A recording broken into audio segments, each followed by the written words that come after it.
Hello दोस्तों, नमस्कार। आइए स्टार्ट करते हैं 18 फरवरी का फर्स्ट एडिटोरियल। और उससे पहले बात करें कि कैसे आप पेड कोर्सेज के लिए जा सकते हैं। तो पेड कोर्सेज के लिए आपको एक एप्लीकेशन डाउनलोड करना है, नाम है आशीष क्लासेज। इसका डिस्क्रिप्शन में आपको लिंक दिया हुआ है, या सीधा प्ले स्टोर से भी इसे डाउनलोड कर सकते हैं। यहाँ पर जो भी पेड कोर्स अवेलेबल हैं उनका सभी का डेमो वीडियो आपको मिलेगा, उन सभी की पीडीएफ आपको मिलेगी, और कुछ पेपर सेट्स भी यहाँ पे दे रखे हैं जो आप फ्री में अटेम्प्ट कर सकते हैं। इनके अतिरिक्त यहाँ पे कुछ ई बुक्स भी हैं, जैसे 2020 के सारे वर्ड्स आप प्राप्त कर पाएंगे, 2021 के सभी वोकैबुलरी जो है वो प्राप्त कर पाएंगे। तो ये सब फीचर भी यहाँ पर अवेलेबल है, ठीक है। इसके अलावा एक और लिंक आपको दिया है डिस्क्रिप्शन में टेलीग्राम चैनल का। उस चैनल पर आपको वीडियो का नोटिफिकेशन मिलेगा, आपको क्विजेज मिलेंगे। तो ये सब फीचर्स हैं, दोनों प्लेटफॉर्म पे आप जुड़ें। आज का एडिटोरियल जो है उस पर जो डिफ़िकल्ट वर्ड्स होंगे वो ये वाले वर्ड्स मिलेंगे आपको। सबसे पहला वर्ड है पॉजिट। पॉजिट एक वर्ब है, इसका मतलब होता है असर्ट कह सकते हो, एलेज कह सकते हो। तो एलेज या असर्ट को कहा जाता है क्या? पॉजिट। तो पॉजिट का मतलब एक सजेस्ट करना भी होता है, पॉजिट का मतलब पुट फॉरवर्ड भी होता है। तो कुल मिला के यहाँ पे इसका मीनिंग निकलेगा या तो प्रस्तुत करना या फिर दावा करना, ठीक है। दूसरा है एफ्लुएंट। एफ्लुएंट नाउन है, इसका मतलब आप कह सकते हैं डिस्चार्ज्ड। जो भी बाहर निकलता है वेस्ट उसको बोलते हैं एफ्लुएंट। इस फैक्ट्री वगैरह से कोई भी केमिकल एफ्लुएंट निकलते हैं वो वाली कैटेगरी है ये। डिस्चार्ज्ड कह सकते हैं, वेस्ट कह सकते हैं, आउटफ्लो कहा जा सकता है, या एमिशन कहा जा सकता है, उत्सर्जन हिंदी में कह सकते हैं, ठीक है। फिर है एपोकैलिप्टिक, ये एडजेक्टिव है। एपोकैलिप्टिक का मतलब है डिजास्ट्रस, या फिर आप इसे कहेंगे क्या? डिजास्ट्रस कह दीजिए या फिर जो ऐसी चीज जो डिवास्टेटिंग हो, मीन्स नाश करने वाली हो, छत विछत करने वाली हो, उसे कहा जाता है क्या? एपोकैलिप्टिक। विनाश, तबाही मचाने वाली चीज़ों को बोलते हैं। ट्रैक्ट नाउन है, ये होता है a large piece of land, a large part of land. जमीन का बड़ा टुकड़ा जो होता है उसको बोलते हैं ट्रैक्ट। डॉन नाउन है, एक तो डॉन होता है सुबह का समय, प्रातःकाल जो होता है उसको डॉन कहा जाता है। एक जो डॉन होता है वो होता है इंसेप्शन, शुरुआत को कहा जाता है। इंसेप्शन कह दीजिए, स्टार्टिंग कह दीजिए, या बिगिनिंग कह दीजिए, ये सारे मीनिंग मिलेंगे इसमें। फिर है एजेंसी। एजेंसी एक तो संगठन को बोलते हैं, ऑर्गेनाइजेशन, ठीक है। एक एजेंसी का मतलब जो यहाँ पे इस एडिटोरियल में दिया है वो ये है the ability to take action. कार्यवाही करने की जो योग्यता है उसे कहा जाएगा agency. Ability to take action, कार्यवाही करने की योग्यता। और एक आपको फ्रेज दे रखी है टाइम एंड अगेन, ये फ्रेज है टाइम एंड अगेन। इसका मतलब है रिपीटेडली, मतलब बार बार में, या अगेन एंड अगेन कह सकते हो, अगेन एंड अगेन, बार बार में, ये इसके मीनिंग है। स्क्रीनशॉट आप ले सकते हैं इसका। अब देखिए आज का एडिटोरियल है, टाइटल है प्लैनेटरी एडजस्टमेंट। सबसे पहली बात तो एक तो ये सीखिए कि ये एडजस्टमेंट बोला जाएगा, एडजस्टमेंट नहीं बोला जाएगा। जब ए और जे के बीच में डी आ जाता है तो डी का उच्चारण हमें नहीं करना है। जैसे A D J E C T I V E adjective होता है, A D J U S T adjust होता है, A D J A C E N T adjacent होता है। तो जब भी ए और जे के बीच में डी आ जाता है, डी का उच्चारण हमें नहीं करना है। अब प्लैनेटरी एडजस्टमेंट में एडजस्टमेंट तो है नाउन, ये है एडजेक्टिव, और ए है डिटरमिनर। तो डिटरमिनर के बाद कितने शब्द हैं उससे हम निकाल सकते हैं एडजेक्टिव, नाउन, एडवर्ब, ये सब। दो वर्ड्स हैं, दूसरा नाउन होगा और पहला क्या हो जाएगा? एडजेक्टिव। अगर तीन होते तो पहला हो जाता एडवर्ब, दूसरा हो जाता एडजेक्टिव, तीसरा हो जाता नाउन। प्लेनेटरी का मतलब ग्रह से संबंधित, ये पृथ्वी ग्रह की बात कर रहे हैं। एडजस्टमेंट का मतलब व्यवस्था, तो एक पृथ्वी ग्रह से संबंधित व्यवस्था उसके बारे में है। क्लाइमेट चेंज के बारे में है, क्लाइमेट चेंज किस कारण से हो रहा है उस बारे में आर्टिकल है। तो देखिए, प्राइम मिनिस्टर नरेंद्र मोदी, ये आपका सब्जेक्ट है। In perhaps is first address this year, तो शायद अपने पहले संबोधन में, एड्रेस का मतलब यहाँ पे संबोधन है, किसका संबोधन था, इस थीम पर, इस सब्जेक्ट पर, एनवायरमेंट की थीम पर। तो ये तो बीच में दे दिया इसने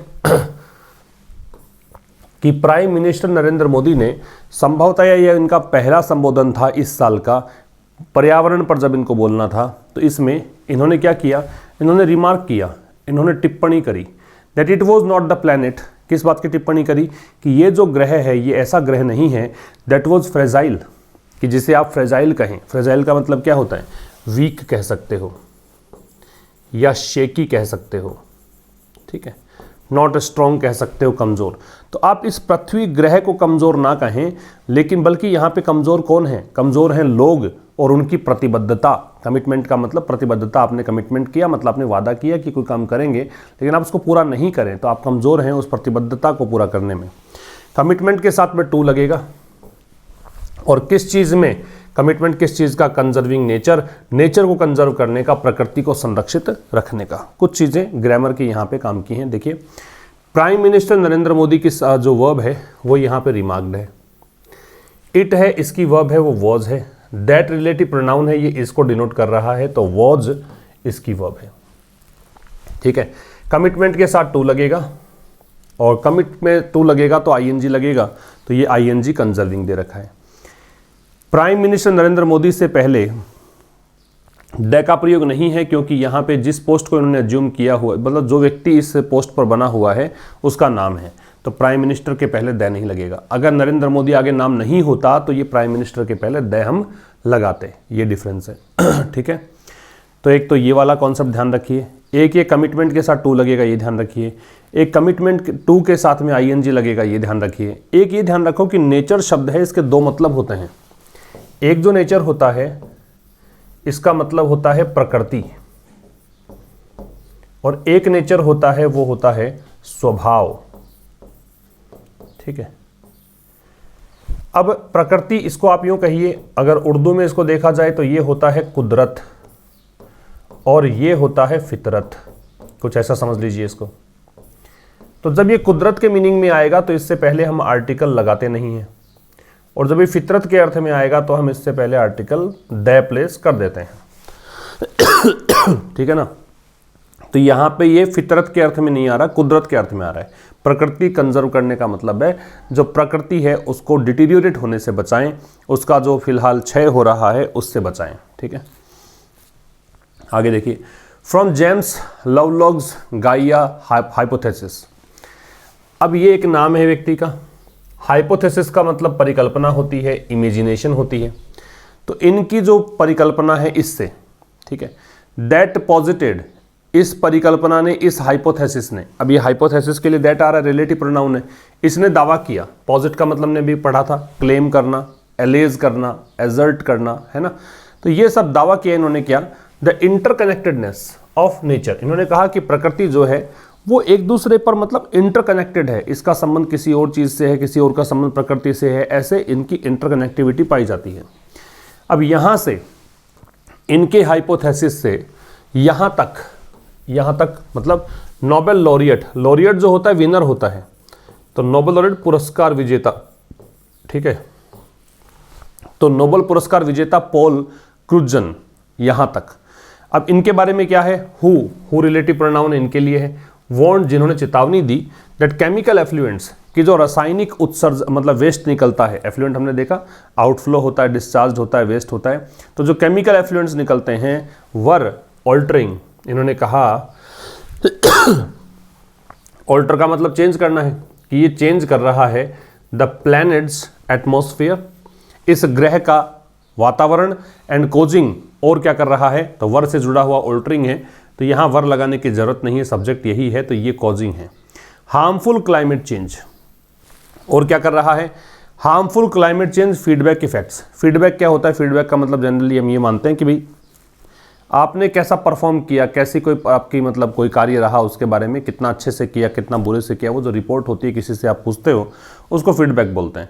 यहाँ पे इसका मतलब ये है कि causing harmful climate change feedback effects, इस कारण से हानिकारक जलवायु परिवर्तन के प्रभाव पड़ रहे हैं। ठीक है, अब यहाँ पे फिर समझ लीजिएगा, यहाँ से मतलब इस व्यक्ति की परिकल्पना, इनकी परिकल्पना क्या है, इनका हाइपोथेसिस क्या है कि इसमें यह दावा किया गया कि नेचर की इंटरकनेक्टेडनेस है, नेचर एक दूसरे पर मतलब डिपेंड करता है।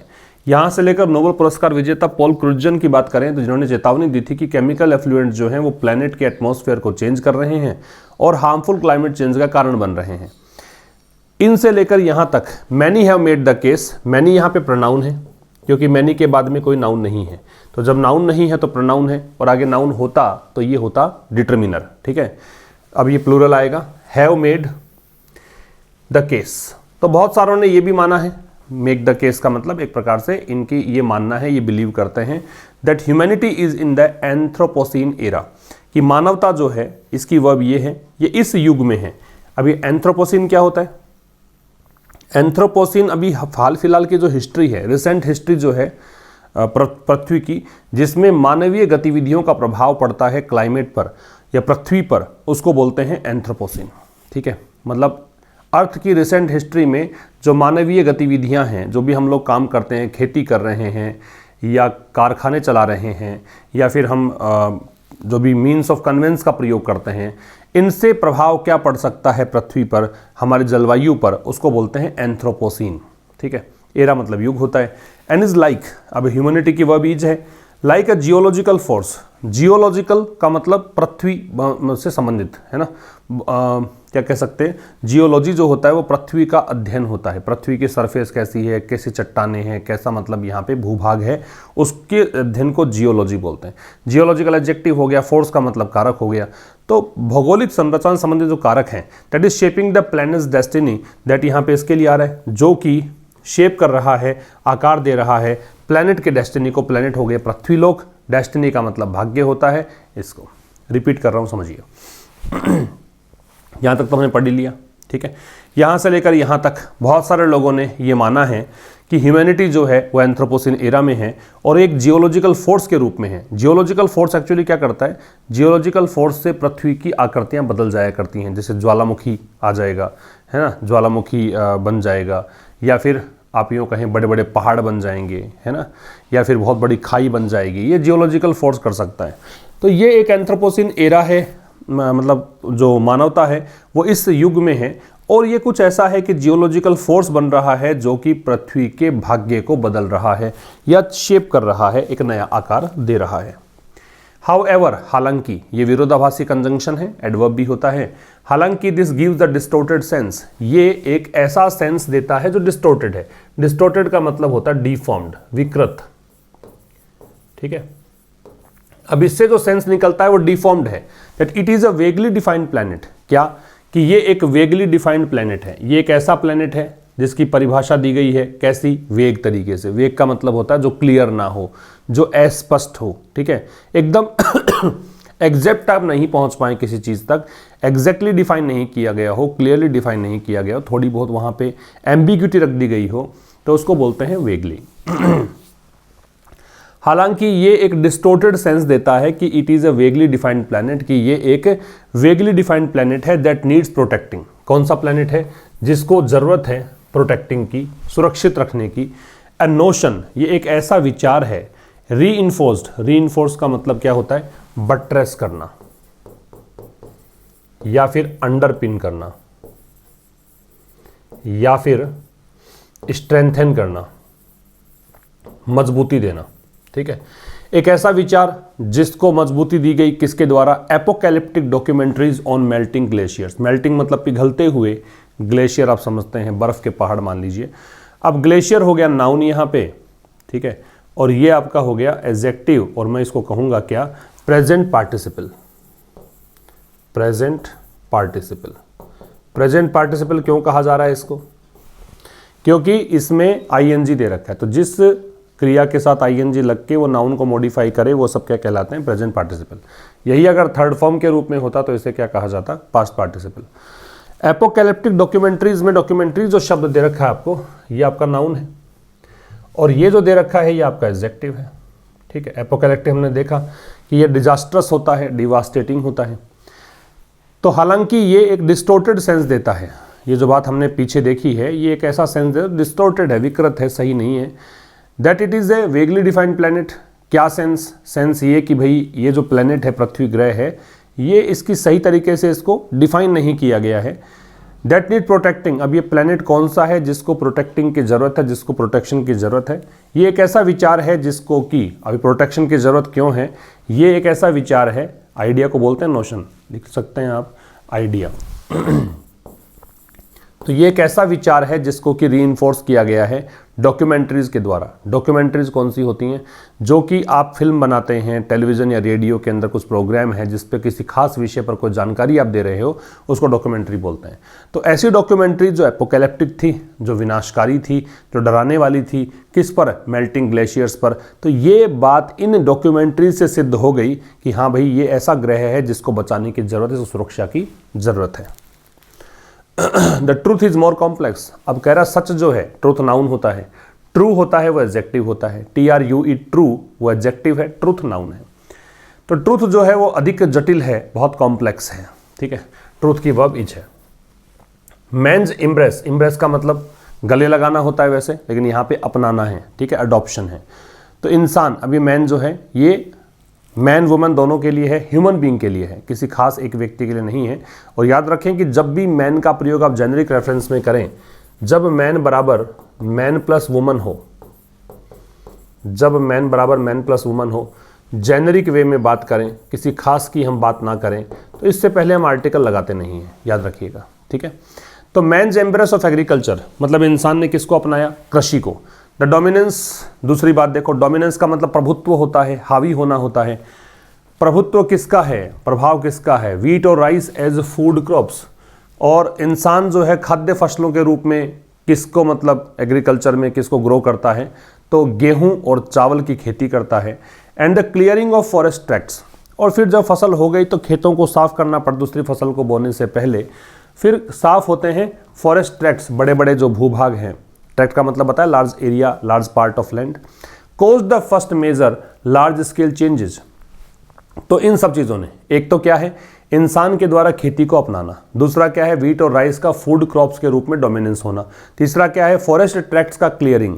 ये सब चीज़ें जो हैं ये कारण बने, ये कॉज्ड है, ये तीनों की वर्ब है। किसका कारण बना? The first major large scale changes, पहले बड़े स्तर के बदलावों का कारण बना। बदलाव किस में हुए?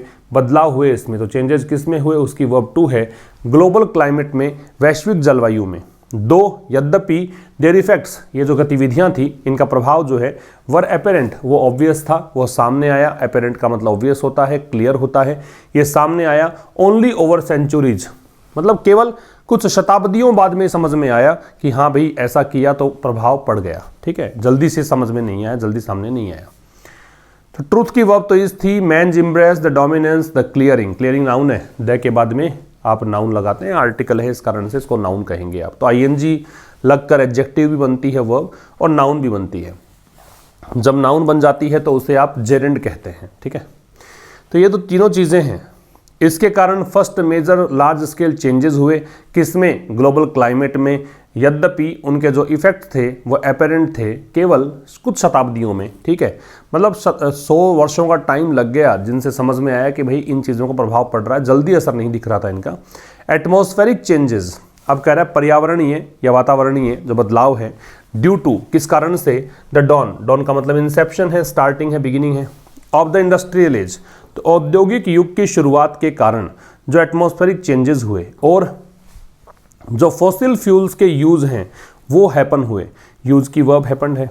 फॉसिल फ्यूल का मतलब जैसे कोयला है, तेल है ना, जो कि पृथ्वी में मतलब काफ़ी वर्षों से जो पशु हैं, मरे हुए पशु हैं, पौधे हैं, उनसे बनते हैं, उसको फॉसिल फ्यूल्स बोलते हैं। तो ये एक ईंधन है।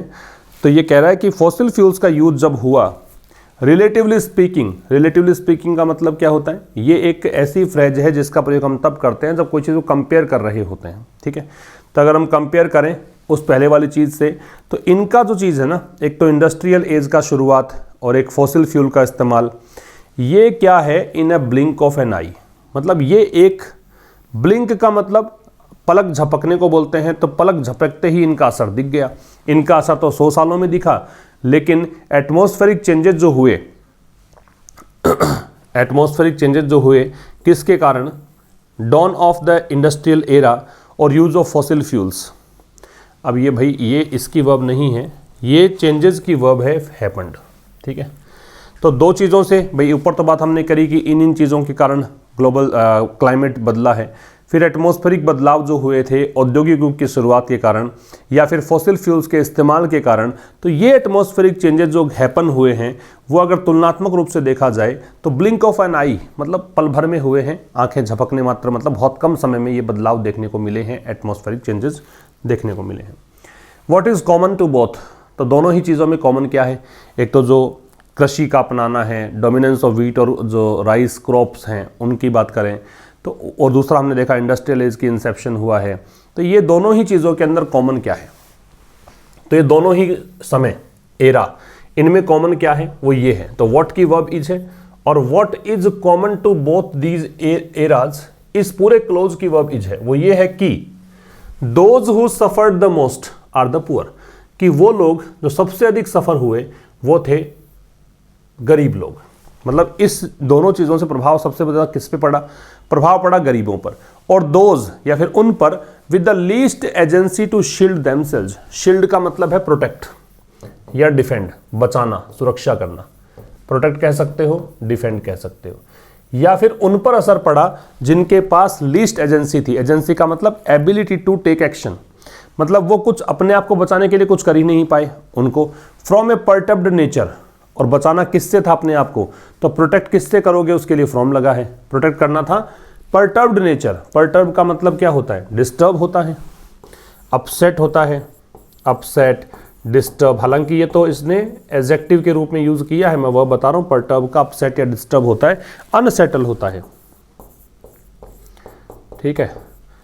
तो जो ये नेचर प्रकृति बदली है, उथल पुथल हुई है, उससे प्रभाव मतलब ये अपने आप को बचा नहीं पाए। तो इन दोनों ही चीज़ों के अंदर, दोनों ही समय काल के अंदर कॉमन चीज़ क्या थी, वो ये थी कि वो लोग जो सबसे अधिक सफ़र हुए वो गरीब लोग थे, या फिर वो लोग थे जिनके पास मतलब लीस्ट एजेंसी थी, मतलब एबिलिटी ना के बराबर थी, कम से कम, मतलब लीस्ट का मतलब सबसे कम, डिग्री कंपेयर सुपरलेटिव है लिटिल की, बहुत ही कम एबिलिटी थी अपने आप को बचाने की, किससे, परटर्ब्ड नेचर से। नेचर नाउन है, परटर्ब्ड यहाँ एडजेक्टिव है, पास्ट पार्टिसिपल है। लास्ट ईयर पिछले साल, अब ये पास्ट की घटना है, लास्ट के बाद जब भी आप टाइम लगाते हैं, last year, last week, last month ऐसे, तो सेकेंड फॉर्म लगाते हैं, तो ये देखिए सेकेंड फॉर्म आ गई। तो पिछले साल उत्तराखंड ने देखा एन एवेलेंश, एवेलेंश का मतलब होता है भूस्खलन को बोलते हैं, भूमि के खिसकने को बोलते हैं, हिमस्खलन को बोलते हैं। तो रॉक और आइस, ये इसका एवेलेंश देखा, ठीक है। Destroy 2 hydro power projects and cause deaths, तो इसने देखा कि एक एवेलेंश जो आया रॉक और आइस का, इस एवेलेंश ने क्या किया, डेस्ट्रॉय, इसने नष्ट कर दिया 2 हाइड्रो पावर प्रोजेक्ट्स को, ठीक है। ये वो प्रोजेक्ट्स हैं जिसमें पानी से बिजली बनाने का काम होता है, वो हाइड्रो पावर प्रोजेक्ट्स हैं, और इनसे मृत्यु हुई काफ़ी लोगों की। फिर समझ लीजिए, उत्तराखंड ने देखा कि एक एवेलेंश जो है रॉक एंड आइस का, डेस्ट्रॉय, अब यहाँ पे डेस्ट्रॉय ना के डेस्ट्रॉय जाना चाहिए क्योंकि एवेलेंश की बात कर रहा है, एवेलेंश सिंगुलर है, और अब ये क्या कर रहा है, पास्ट की घटना को सजीव बना रहा है। जब आप पास्ट की कोई घटना को ऐसे रिप्रेजेंट करो कि जैसे ये हाल फिलहाल घटित हो रही है, रोचक बनाओ सुनने वाले के लिए, तो आप प्रेजेंट सिंपल का यूज़ करते हैं, लेकिन ये एवेलेंश सिंगुलर है, इसलिए यहाँ पे डेस्ट्रॉयज होना चाहिए और यहाँ पे कोजेज होना चाहिए, ठीक है। तो ये देखा उत्तराखंड ने। The geology of the Himalayas, Himalayas mountain range है, मतलब पर्वत श्रेणी है, और पर्वत श्रेणी के लिए द का प्रयोग हम करते हैं, हिमालयाज है, एल्प्स है, विंध्याज है, तो वहाँ पे जहाँ पे एस जुड़ा हुआ है, पर्वत श्रेणियों की बात है, वहाँ द लगता है। तो जो जियोलॉजी है, भौगोलिक संरचना है, कहाँ पर, हिमालय क्षेत्र में। साइंटिस्ट हैव लॉन्ग वार्न्ड, तो वैज्ञानिकों ने काफ़ी लंबे समय से चेतावनी दी है इसकी, तो साइंटिस्ट की वर्ब हैव वार्न्ड है। मेक्स, ये जियोलॉजी की वर्ब मेक्स है। द रीजन इनहॉस्पिटेबल, इनहॉस्पिटेबल का यहाँ पे जो एग्जैक्ट मीनिंग होगा देखो, हॉस्पिटेबल होता है जो फ्रेंडली हो, जो वेलकमिंग हो, ठीक है, और एक जो सबसे सही मीनिंग यहाँ पे होगा वो टॉलरेंट होता है हॉस्पिटेबल, तो इनटॉलरेंट कर दें, इनटॉलरेंट। वैसे हॉस्पिटेबल का मतलब मेहमान नवाजी करने वाला होता है, फ्रेंडली होता है, कन्वीवियल होता है, जीनियल होता है, वेलकमिंग होता है, और टॉलरेंट भी होता है जो सहन कर सके। अब इनहॉस्पिटेबल का मतलब ये सहन नहीं होगा, इससे ये सहन नहीं कर पाएगा। और जिन वर्ड्स के एंड में एबल लगाते हैं वो सारे एडजेक्टिव्स होते हैं, ये पता है आपको। तो जियोलॉजी जो है हिमालयाज़ की पर्वत श्रृंखला, पर्वत श्रेणियाँ जो हैं, मतलब ये हिमालय क्षेत्र है, वहाँ की जो भौगोलिक संरचना है, वैज्ञानिकों ने जो बहुत लंबे समय से चेतावनी दी है कि ये जियोलॉजी जो है इस क्षेत्र को, ऐसी भौगोलिक संरचना ही कुछ ऐसी है हिमालय क्षेत्र की कि ये इनटॉलरेंट है, मतलब ये सहन नहीं कर सकती किस चीज़ को, लार्ज मेगा इंजीनियरिंग प्रोजेक्ट्स, बड़े बड़े जो इंजीनियरिंग प्रोजेक्ट्स चल रहे हैं वो उसके लायक क्षेत्र नहीं है। And the several floods, landslides and earthquakes, और अनेकों, सेवरल डिटर्मिनर है, आगे नाउन जो भी लगेगा प्लूरल लगेगी, तो यहाँ देखिए सेवरल को देखकर फ्लड्स है, सेवरल को देखकर लैंडस्लाइड्स है, सेवरल को देखकर अर्थक्वेक्स है, और अनेकों जो बाढ़ हैं या भूमि का खिसकना है या फिर अर्थक्वेक्स हैं, भूकंप हैं। ओवर द ईयर्स, ओवर यहाँ पे है ड्यूरिंग, ओवर यहाँ पे प्रेपोजिशन, इसका मतलब ड्यूरिंग है, ड्यूरिंग द ईयर्स, इन वर्षों में जो आए हैं। हैव अंडरलाइंड दिस, अंडरलाइन का मतलब होता है इम्फेसाइज करना, हाईलाइट करना। इस चीज़ ने इस चीज़ को हाईलाइट किया है, हाईलाइट करना, अंडरलाइन, इम्फेसाइज करना, तो इसने इन चीज़ों को हाईलाइट किया है, ठीक है। This time and again, time मतलब बार बार में ऐसा किया है। फिर समझिए, यहाँ जियोलॉजी की वर्ब है वो मेक्स है, साइंटिस्ट की वर्ब हैव वार्न्ड है, सेवरल फ्लड्स, सैनिटाइज, अर्थक्वेक्स की वर्ब हैव अंडरलाइंड है, टाइम एंड अगेन एक फ्रेज है, इसका मतलब रिपीटेडली है या अगेन एंड अगेन है। But while the earth rearranges itself, लेकिन लेखक कह रहा है कि जब पृथ्वी अपने आप को रीअरेंज करती है, वापस से अपने आप को व्यवस्थित करती है, मतलब जो आपने बड़े बड़े प्रोजेक्ट बना दिए उसके लायक वो संरचना ही नहीं थी, तो पृथ्वी तो अपना रूप लेगी, और जैसे ही अपना रूप लेगी वापस से, it does so in a manner, तो ये ऐसा करती है। इट यहाँ पृथ्वी के लिए आ रहा है, तो डज इसकी वर्ब है, सो ऐसा करती है, कैसा, ये अपने आप को रीअरेंज करती है, इसके लिए आ रहा है। इन ए मैनर, ऐसे तरीके से, दैट कैन बी डिस्ट्रक्टिव, जो तरीका विनाशकारी हो, लीथल हो, लीथल का मतलब फैटल हो, जानलेवा हो, किसके लिए, डेडली हो, ठीक है, लीथल का मतलब ये होता है, किसके लिए, उन लोगों के लिए जो ना के बराबर रेस्पॉन्सिबल हैं, जो सबसे कम जिम्मेदार हैं, लीस्ट डिग्री सुपरलेटिव हो गई।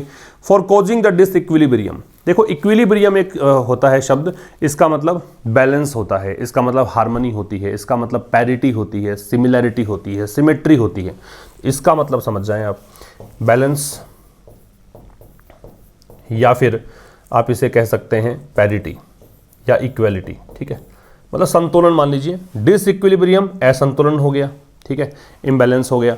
तो कह रहा है कि भाई जब पृथ्वी रीअरेंज करती है अपने आप को, इटसेल्फ यहाँ पर रिफ्लेक्सिव प्रोनाउन है पृथ्वी के लिए, तो ये जो काम है रीअरेंजमेंट का वो इस तरीके से करती है जो कि विनाशकारी हो सकता है, जानलेवा हो सकता है उन लोगों के लिए जो सबसे कम जिम्मेदार हैं, किसके लिए, इस असंतुलन को लाने के लिए, ठीक है।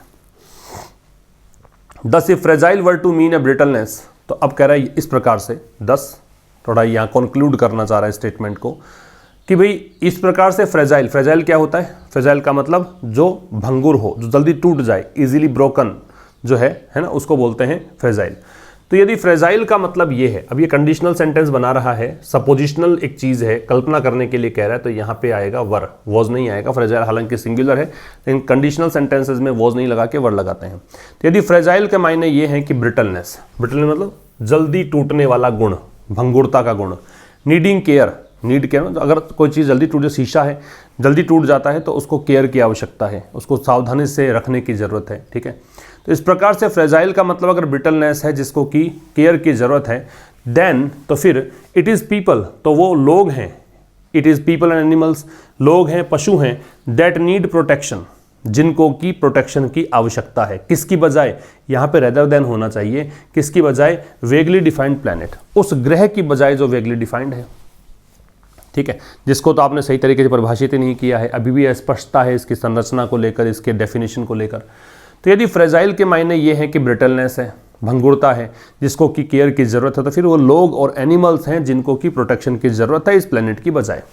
India's position of climate justice, तो भारत की जो स्थिति है क्लाइमेट जस्टिस की, भारत जो है वो जलवायु के साथ न्याय कर रहा है क्या? हालांकि ग्लोबल एक ये प्रॉब्लम है, लेकिन क्या भारत की अगर बात करें तो क्या भारत यहाँ पे न्याय कर पा रहा है क्लाइमेट के साथ में? क्या भारत का कितना मतलब कंट्रीब्यूट करता है इस पोल्यूशन में, इस क्लाइमेट में जो लगातार चेंजेस हो रहे हैं उसमें, उसकी अगर बात करें तो भारत की जो पोजीशन है इज आ रहा है इसको देखकर, that it can not be denied the right to rely on polluting fossil fuel, कि भारत को इनकार नहीं किया जा सकता। इट भारत के लिए आ रहा है, can not be denied passive voice है, इसे इनकार नहीं किया जा सकता। द राइट उस अधिकार से, अधिकार क्या है? टू रिलाई ऑन, रिलाई के साथ ऑन, निर्भर होना। अब चाहे आप डिपेंड ऑन लगाएं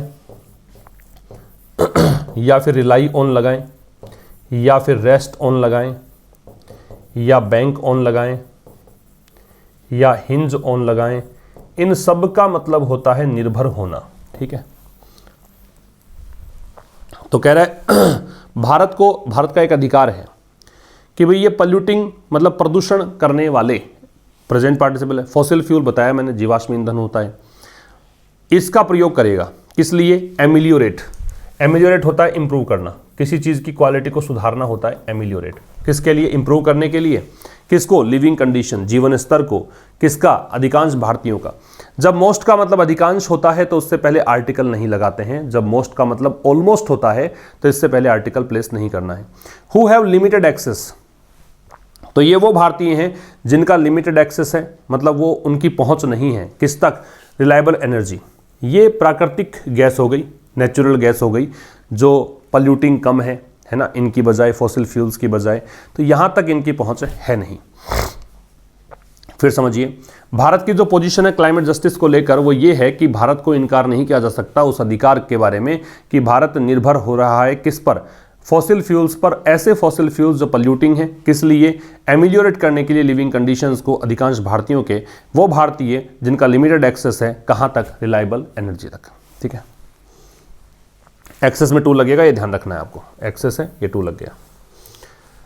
10 इस प्रकार से India will continue to fire coal plants. अब भारत को मना तो कर नहीं सकते, भारत का तो अधिकार बन गया क्योंकि अधिकांश जनसंख्या ही उसकी पहुंच ही नहीं रिलायबल एनर्जी तक, तो भारत के सारे जो जनसंख्या है, लगभग लोग हैं, वो अभी भी फॉसिल फ्यूल्स पर डिपेंड करते हैं और इससे प्रदूषण बढ़ेगा। तो इसका मतलब ये हुआ कि Bharat continue fire coal plants, मतलब भारत में वो प्लांट्स चलेंगे जहां पर कोयला जलता रहेगा। रेज फॉरेस्ट, रेज का मतलब डिस्ट्रॉय होता है।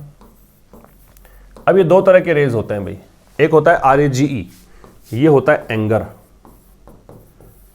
और एक होता है RAZE, इसका मतलब होता है डेस्ट्रॉय। ठीक है, भारत क्या करेगा? फॉरेस्ट यहां पे नष्ट होते रहेंगे, किसके लिए? इंडस्ट्री के लिए, और बिल्ड रोड्स, और रोड बनेगी। तो इंडिया लगातार एक काम करेगा, कोल प्लांट्स को फायर रखेगा, मतलब कोल प्लांट जारी रहेंगे, कोयले वाले जो कारखाने हैं वो चलेंगे, फॉरेस्ट यहाँ पे नष्ट होते रहेंगे इंडस्ट्री के लिए, रोड बनती रहेगी। इन फ्रॉड जियोलॉजी, फ्रॉड का मतलब वैसे होता है एंक्शस, चिंतित। एक तो होता है फुल ऑफ, फिल्ड विद, भरा हुआ होना, एक होता है चिंतित। यहाँ पे इसका मतलब आप ये मान लो, परटर्ब्ड मान लो, मतलब या फिर टेंस मान लो, जो एकदम जियोलॉजी, जो भौगोलिक संरचना है ना, उस, और वो कौन सी संरचना? फ्रॉड है, जो कि एकदम थोड़ा सेंसिटिव है, टेंस है, थोड़ा सा भी इधर उधर कोई मेगा इंजीनियरिंग प्रोजेक्ट चलाओगे तो वो संरचना, वो फिर से पृथ्वी अपना मतलब साइज को रीअरेंज करेगी और उससे डिस्ट्रक्शन की संभावना बढ़ जाएगी, उसके लिए कह रहा है। इन अदर वर्ड्स, दूसरे शब्दों में ये कह सकते हो कि put the lives of millions, कि लाखों लोगों की जिंदगियों को डाल देगा, ऑफ द वल्नरेबल। वल्नरेबल का मतलब क्या है वो समझ लो। वल्नरेबल का मतलब होता है वीक, या फिर जो रिस्क में है, या फिर आप यूँ कह दें जो खतरे में है। ठीक है, इन पैरिल, एट रिस्क, वीक, तो जो कमज़ोर लोग हैं, एट क्लाइमेट रिस्क, उनके जिंदगियों को डाल देगा क्लाइमेट में, जलवायु का खतरा उनके लिए पैदा हो जाएगा। In the pursuit of economic development, और ये काम भारत करेगा आर्थिक विकास प्राप्त करने के लिए। परस्यूट का मतलब होता है किसी चीज़ को प्राप्त करने का प्रोसेस। ठीक है, तो जो आपका जो फॉलो कर रहे हो आप कोई चीज़ को, उसको बोलते हैं परस्यूट। परशु से बना है परशुट, परशु का मतलब फॉलो करना होता है, PURSUE, ये जो वर्ड है इसका मतलब फॉलो करना है, तो परशुट का मतलब अनुसरण है।